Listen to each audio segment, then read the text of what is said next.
According to the order of operations, first we have to do parentheses, then exponents, then multiplication or division, and finally addition or subtraction. Remember that multiplication and division have equal priority and we have to work from left to right. And the same applies to addition and subtraction. In this expression, we have one subtraction, one multiplication, and one parenthesis. Inside this parenthesis, we have one subtraction. Here we have a multiplication because in mathematics, when a number is placed next to parentheses, it means multiplication. And we usually don't write the multiplication sign for brevity. Okay, so according to the PEMDAS, first we have to do this parenthesis, then this multiplication, and then finally this subtraction. Okay, so first this parenthesis. Inside this parenthesis, we have 8 minus 1, which gives us 7.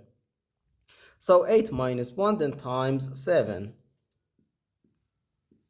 Now we have one subtraction and one multiplication. According to the PEMDAS, multiplication has higher priority than subtraction because multiplication comes before subtraction. So here first we have to do this multiplication. 1 times 7 gives us 7. So we have 8 minus 7, which equals 1. And this is our final answer to this problem.